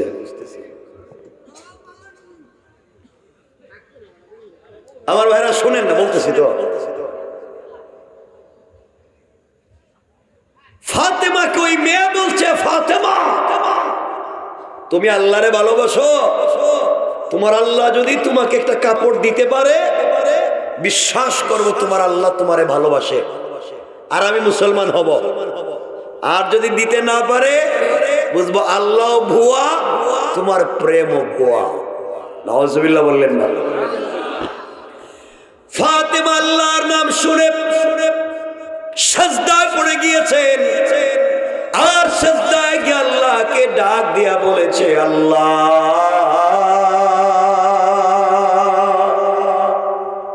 বলো নাই আয় আল্লাহ আমি তো তোমার জন্যই পাগল। মেয়েটা বলতেছে তুমি নাকি আমাকে ভালোবাসো না। ফাতেমা দাঁড়িয়ে গিয়েছেন, মেয়ের দিকে তাকাইয়া ডাক দিয়া বলেছেন, বোন রে ইনশাআল্লাহ আমি কথা দিলাম আমি তোমার বিয়েতে যাব এবং এই পৃথিবী সব থেকে দামি কাপড় পরে যাব। সুবহানাল্লাহ জোরে পড়ে। আমি তো যাব সব থেকে দামি কাপড় পরে যাব। মেয়ে বাপের কাছে গিয়ে বলছে, আব্বা ফাতেমা কিন্তু বিয়েতে আসবে, আরো বলছে দামি কাপড় পরে আসবে। ইহুদি কয় থাকবার জায়গা নাই, খাওয়ার মতো জিনিস নাই, হ্যাঁ নাকি নতুন জামা পাইব, জামাও পাবে না, আসতেও বলেন না পারবে। আল্লাহ শুনছেনি, আল্লাহ শুনছে, সবাই বলে শুনছে। আমি একটু আগে বলেছি স্বামী স্ত্রী সম্পর্ক যদি ভালো হয় আর এই ঘরের বাচ্চা যদি আল্লাহর কাছে কোনো জিনিস চায়, পৃথিবীতে যদি নাও থাকে আল্লাহ দিবেননি? কথা বলেন। আল্লাহর সাথে সাথে সিদ্ধান্ত নিছেন, ইহুদি আমার ফাতেমা গরিব, কাপড় নাই, তোর বাড়িতে যাইতে দিবে না, আমি সিদ্ধান্ত নিলাম ফাতেমাকে তোর বাড়িতে পাঠাবো এবং পৃথিবীর দামি কাপড় দিয়েই পাঠাবো। না সুবহানাল্লাহ, এটা বাদ দেন কেমন? আরো জোরে কোন সুবহানাল্লাহ, আরো জোরে কোন সুবহানাল্লাহ। আমার বন্ধুগণ, মেয়েটা বাপের কাছে গিয়ে বলছে, আব্বা ফাতেমা আসবে। যেদিন বলছে ওই দিন থেকে 1 মাস 10 দিন পরে বিয়ে, মানে 40 দিন। কয়দিন? লম্বা হয়ে যাচ্ছে দেখে আমরা এই 40 দিনের ওয়াজ বাদ দিলাম, লম্বা হয়ে যেতেছে। এই 40 দিনে বহুত কেচ্ছা কাহিনী ঘটছে, মাঝখানে মারামারি বেজাল হইছে, সব বাদ, ডাইরেক্ট বিয়া, আগামীকাল কি বিয়া, 40 দিনের ওয়াজ বাতিল। কারণ লম্বা হয়েছে কত নাইলে। কোন দিন বিয়া? সবাই কন্যা, আগামীকাল কি বিয়া? সুবহানাল্লাহ কন্যা। মেয়েটা বিকেল বেলা ফাতেমার কাছে এসে বলছে, বোন আগামীকালকে আমার বিয়ে, তুমি কাপড় পাইছো নি? ফাতেমা বলছেন, বোন বুঝলে গেছি গা, কালকে যে তোর বিয়ে আমার তো মনেই নেই। কথা এলে কি আমার বিয়ে হবে না? তুমি কি কাপড় পাইবা না? ফাতেমা বলছেন, দেখ আমি সত্যি একজনের প্রেমে পাগল, আমি সত্যি আমার আল্লাহরে ভালোবাসি, এখনো 1 রাত বাকি আছে, আমি যার প্রেমে পড়েছি সে তো বিশ্বস্ত। আমার আল্লাহ চাইলে 1 মুহূর্তে ধনীকে গরিব বানাতে পারে, গরিবকে ধনী বানাতে পারে, আসমানকে জমিন, জমিনকে আসমান বানাতে পারে। মানে 1 রাত বাকি, আমার বিশ্বাস 1 রাতের ভিতরে আল্লাহ আমার একটা কাপড়ের ব্যবস্থা করেই দিবে। সুবহানাল্লাহ তো আসতে না, জুড়ে বলেন। কি পরিমাণ বিশ্বাস, চিন্তা করে। আমার মুসলমান বন্ধুগণ, গভীর রজনী হয়ে গেল ফাতেমার, আমাদেরও ফাতেমারও। গভীর রজনীতে মুসল্লা বিছাইয়া দিয়েছে, সেজদার ভিতরে নামাজে পড়ে গিয়েছেন। গভীর রজনীতে ফাতেমা সেজদায় পড়ে গিয়ে কান্না করে আল্লাহকে ডাক দিয়ে বলেছে, আল্লাহ বলো না তোমার ফাতেমার পৃথিবীতে কে আছে? আয় আল্লাহ, এই পৃথিবীতে ফাতেমার মা নাই, যে মা মক্কার সব থেকে ধনী ব্যবসায়ী নারী ছিলেন, ইসলামের জন্য সবগুলা সম্পত্তি দান করে দিলেন। আল্লাহ, আমার একটা মায়ের পেটের ভাই নাই, ভাই থাকলে ভাইয়ের কাছে বোন বলতাম, বাইরে বিয়েতে যাব, আমার একটা কাপড় দে।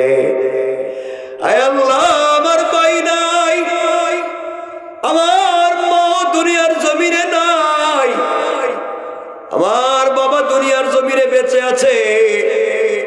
বাবা তোমার গোলামদের জন্য এত পাগল, সারাদিন বাবা রাস্তায় রাস্তায় উম্মতি উম্মতি বলে কান্দে, সারাদিন কান্না করে ডাক দিয়া বলে, আল্লাহ আমার উম্মত রে বাঁচাও, আমার উম্মত রে জাহান্নাম থেকে বাঁচাও। এই বাবার খাবার নাই, থাকবার ঘর নাই, বাপের কাছে গিয়ে আমি কেমনে চাই? আয় আল্লাহ, তোমাকে না আমি ভালোবেসে ফেলেছি, তোমাকে না দেখে তোমার জন্য তো পাগল। আয় আল্লাহ তাআলা বলো না, আমি তোমার কাছে কোনো জিনিস চাইলে যদি তুমি না দেও, কার কাছে চাইব? বাবার কাছে কোনো জিনিস চাইলে বাপ বলে তোমার কাছে চাইতে। বলো না, তুমি যদি আমাকে না দেও কে দিবে? আয় আল্লাহ, রাত্র যখন গভীর হয়ে যায়, তোমার সিজদায় পড়ে যখন তোমাকে আল্লাহ বলে ডাক দে, ফাতেমার কলিজা ঠান্ডা হয়ে যায়, মনে কোনো ব্যথা থাকে না, মনে কোনো কষ্ট থাকে না। তুমি যখন আমার ডাকে সাড়া দেও, তখন আমার জিন্দগির ব্যথাগুলো দূর হয়ে যায়। আমি চক্ষু বন্ধ করলে তোমার জান্নাত যখন দেখি, আমার মনটা শান্ত হয়ে যায়। আল্লাহ, আমার বাবা দ্বীনের দাওয়াত নিয়ে মানুষের বাড়ি বাড়ি যায়, আমি মেয়ে মানুষ হওয়ার কারণে যেতে পারি না। আজ আমি তোমার কাছে ছোট্ট একটা জিনিসের আবদার করতে চাই। এটা আমার চাহিদা পুরাবার জন্য না, আমার শারীরিক সৌন্দর্য বাড়াবার জন্য না, তুমি আমাকে একটা জিনিস দিবা, ওই জিনিস নিয়ে আমি ইহুদির মেয়ের বিয়ে বাড়িতে যেতে চাই। আয় আল্লাহ, তুমি আমাকে একটা কাপড় দাও, যে কোনো সিলাই একটা কাপড়ের ব্যবস্থা করে দাও, ইহুদির মেয়ের বিয়ে বাড়িতে যেতে চাই, দ্বীনের দাওয়াত যেন হয়ে যায়। ওই বাড়িতে আমি যখন তোমার দেওয়া কাপড় পরে যাব, ওই বাড়িতে যত মহিলারা জমা হবে, সকল মহিলারা যেন আমার কাপড়ের দিকে তাকাইয়া কালিমা পড়ে মুসলমান হয়ে যায়। আল্লাহু আকবার বলে। আয় আল্লাহ তাআলা, তোমার কাছে আমি এমন একটা কাপড়ের আবদার করেছি, দ্বীনের দাওয়াত যেন হয়ে যায়। এইভাবে কান্না করে চোখের পানি মুছে মুসল্লা যখন রেখে দিয়েছে, গভীর রজনী, ঘরের দরজা জানালা বন্ধ, হঠাৎ করে তাকাইয়া দেখে ঘরের কর্নারে কে যেন দুইটা কাপড়ের প্যাকেট রেখে চলে গিয়েছে। কাপড়ের প্যাকেট গুলা হাতে নিয়েছেন, দৌড়াইয়া দৌড়াইয়া বাবার কাছে গিয়েছেন। কলিজার টুকরা বাবা, কলিজার টুকরা বাবা সরকারে কায়নাত নবীজিকে জড়াইয়া কান্না করে ফাতেমা ডাক দিয়ে বলেছে, আব্বা, আল্লাহর কাছে গভীর রজনীতি কাপড়ের আবদার করছি, কে যেন কাপড় রেখে গিয়েছে, ঘরের দরজা জানালা বন্ধ। নবীজি প্যাকেটগুলা হাতে নিলেন, একটা প্যাকেট খুললেন, খুলে দেখেন একটা প্যাকেটে একটা সালোয়ার, একটা কামিজ, আর একটা প্যাকেটে দেখেন একটা ওড়না। নবীজি দেখেন কামিজের মধ্যে স্টোন দিয়া পাথরের টুকরা দিয়া ডিজাইন করা, ওড়নার মধ্যে গ্লাসের টুকরা দিয়া ডিজাইন করা। এত চমৎকার ডিজাইনের কাপড় জীবনে দেখেন নাই, এত চমৎকার সুতার কাপড় দেখেন নাই। কে দিল রে? কোত্থেকে আসলো রে?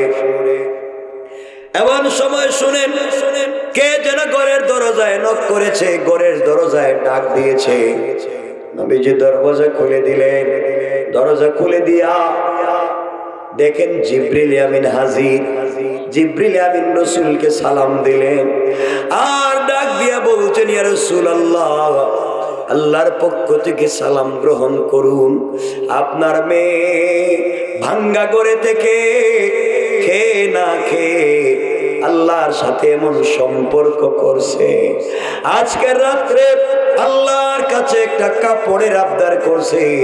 আল্লাহ তাআলা আমি জিবরাইলকে দিয়া জান্নাতুল ফিরদাউস থেকে এক সেট কাপড় পাঠাইয়া দিয়েছে।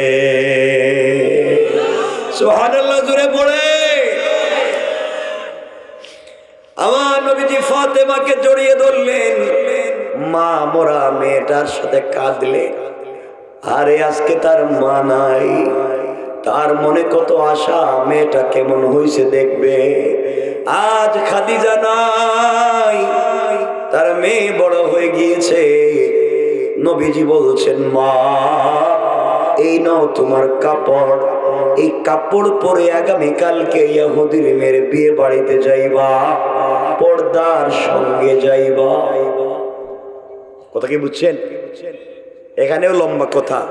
ফাতেমা তো এমনি পর্দা করবে, কিন্তু আল্লাহ কেন বললেন পর্দা, রসুল কেন বললেন পর্দার সাথে যাইবা, এটারও একটা লম্বা ব্যাখ্যা আছে। এটাও বাদ দিলাম, 11:30 হয়ে গেছে। এই জন্য আমি লম্বা করতে চাচ্ছি না, কারণ সিচুয়েশন তো আমিও বুঝি, আপনারা যেভাবে বুঝেন। তাই ইনশাআল্লাহ কষ্ট হচ্ছে। শুনেন, আমি কি এখানে রাখবো না একটু আগাবো? আপনাদের তো কষ্ট হয়ে যাইতেছে দেখতেছি।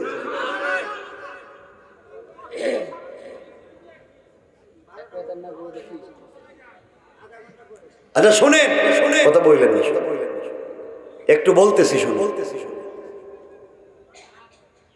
আমার বন্ধুগণ কথাগুলা দিল দিয়া শোনেন। পরের দিন সকাল বেলা হযরতে ফাতেমা আল্লাহর দেওয়া গিফট করা জান্নাতের পোশাক পরলেন।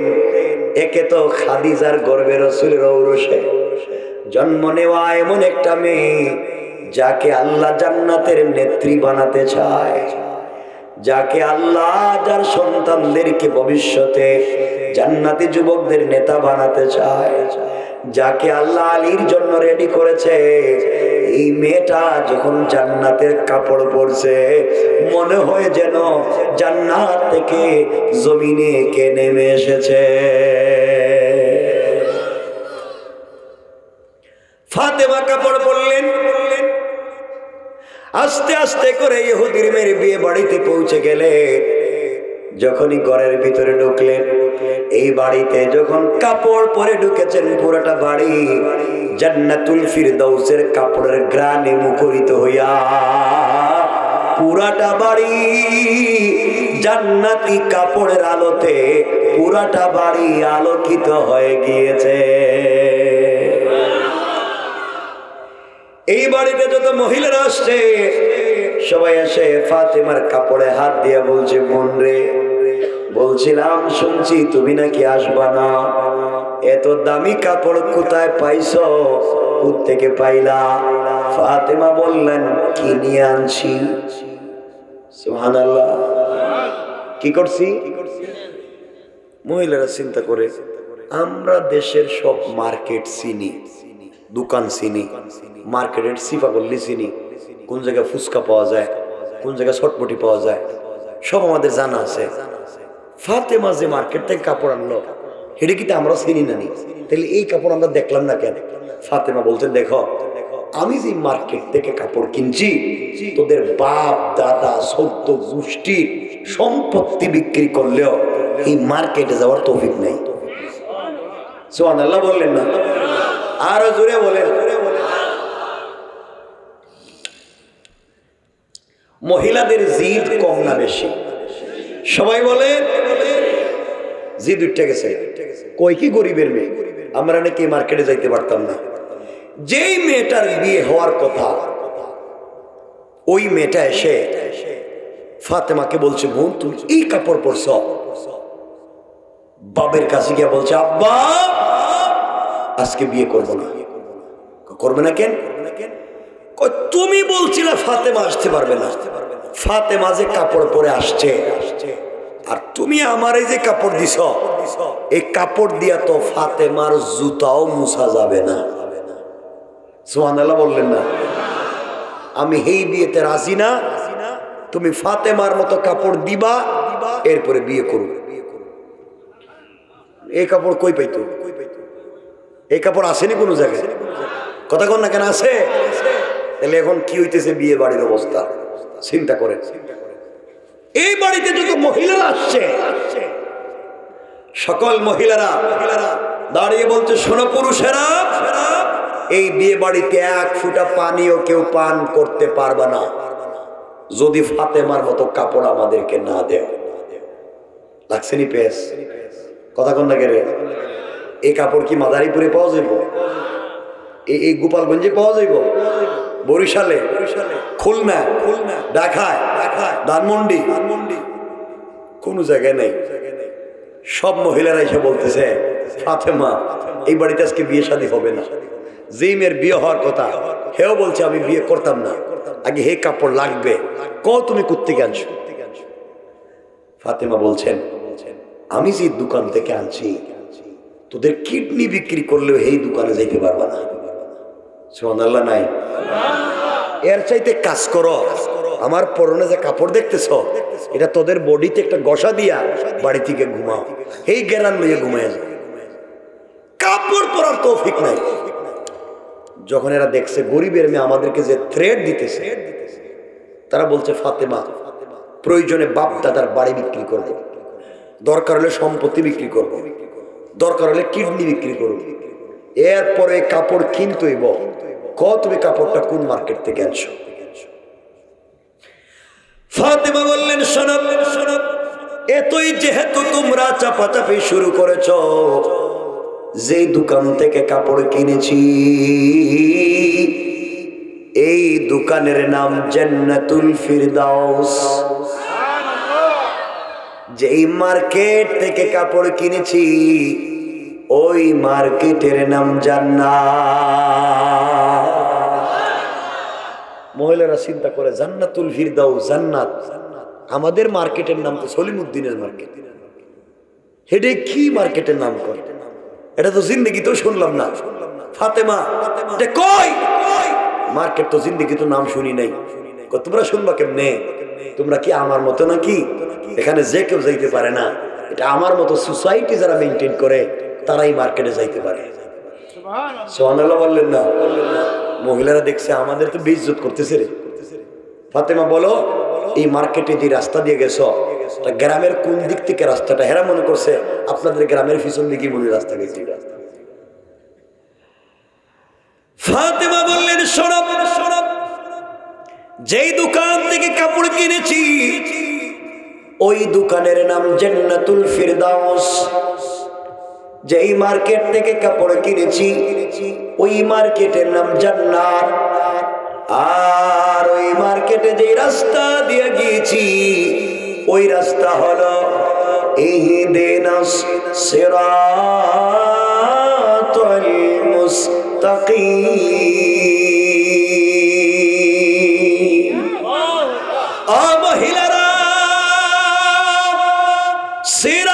মুস্তাকিম নামক রাস্তা দিয়া যদি চলো রে, সামনে গেলে জান্নাত নামক মার্কেট পাইবা।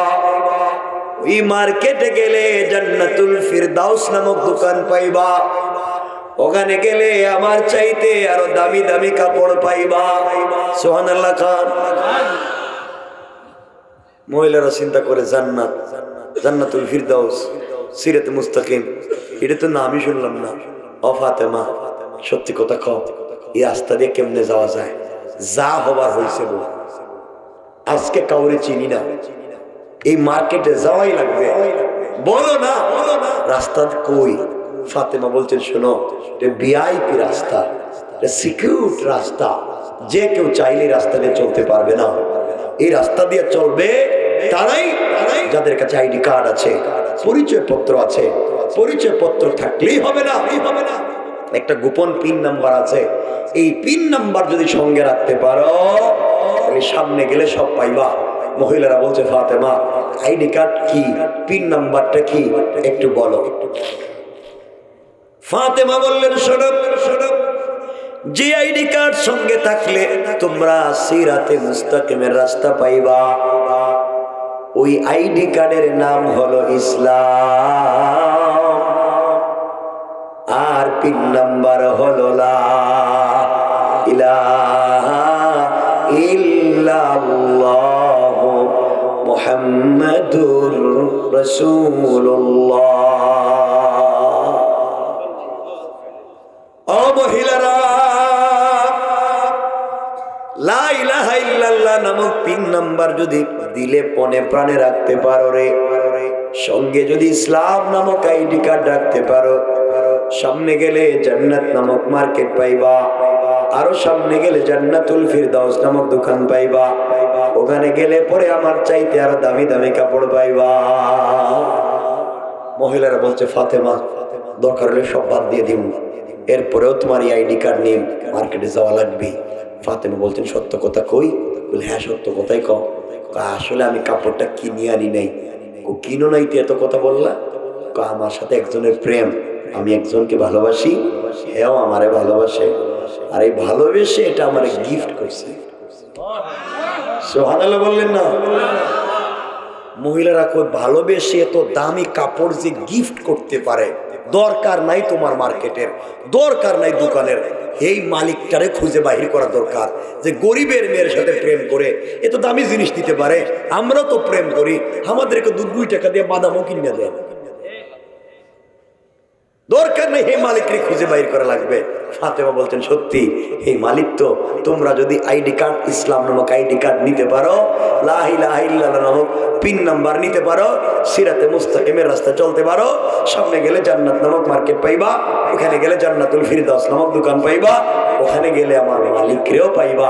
আর মালিকের সঙ্গে যদি তোদের ভাব জন্মে যায়, সম্পর্ক আমার মতো তোদের হয়ে যায়, মালিক তোদেরকেও এভাবে দিতে পারে। সুবহানাল্লাহ জোরে কন্যা। মহিলারা বলছে, তাইলে এই আইডি কার্ড নিয়ে ওখানে যাওয়াই লাগবে।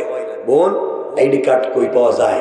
ফাতেমা বলছেন, এইবার জায়গায় আসছো, এই আইডি কার্ড পৃথিবীর কেউ দিতে পারে না, এই আইডি কার্ড বিতরণ করেন আমার বাবা। সুবহানাল্লাহ বললেন না?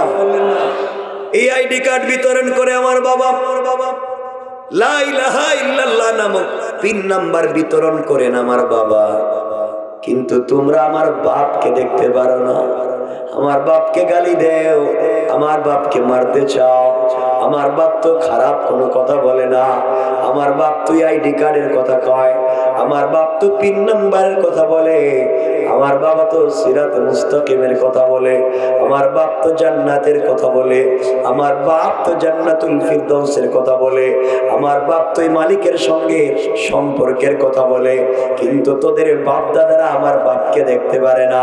মহিলারা ডাক দিয়া বলছে, ফাতেমা, যে গরিবের মেয়ের সাথে সম্পর্ক করে মালিক এত কিছু দিতে পারে রে, প্রয়োজনে আমরা মা বাপ ছাড়বো, ভাই বোন ছাড়বো, আত্মীয় স্বজন ছাড়বো, স্বামী স্ত্রী ছাড়বো, এরপরে ওই মালিকের সঙ্গে সম্পর্ক করতে চাই, আমরাও কালিমা পড়ে ওই পদে যেতে চাই।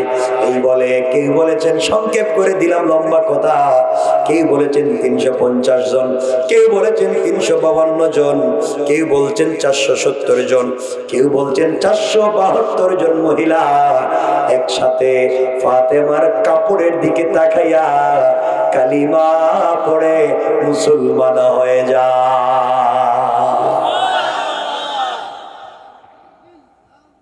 আমার বন্ধুগণ, আমার দিকে তাকান, বহুত রাত্র হয়ে গেছে, এই মাত্র মহিলারা মুসলমান হয়েছে। চিন্তা করেন, এই বাড়ির একটা পুরুষও মুসলমান হয় নাই, সব মহিলা মুসলমান।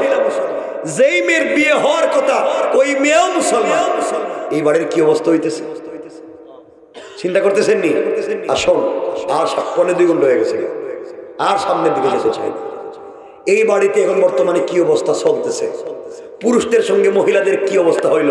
কারণ মহিলারা মুসলিম, পুরুষেরা মুসলমান হয় নাই। যার বিয়ে হওয়ার কথা হেও মুসলমান। এই বাড়িতে বর্তমানে কি চলতেছে? ফাতেমা কেমনে নিজের বাড়িতে আইলেন? ফাতেমার পরনে যে কাপড় ছিল এটা বর্তমানে কোথায় রাখছেন? তিনি সুস্থ কেমনে বাড়িতে আইলেন? মহিলাদেরকে পুরুষেরা কি করলো? এই মেয়ের সাথে যেই ছেলের বিয়ে হওয়ার কথা, ছেলেও মুসলমান হয় নাই, মেয়ের কার সাথে বিয়ে হইল?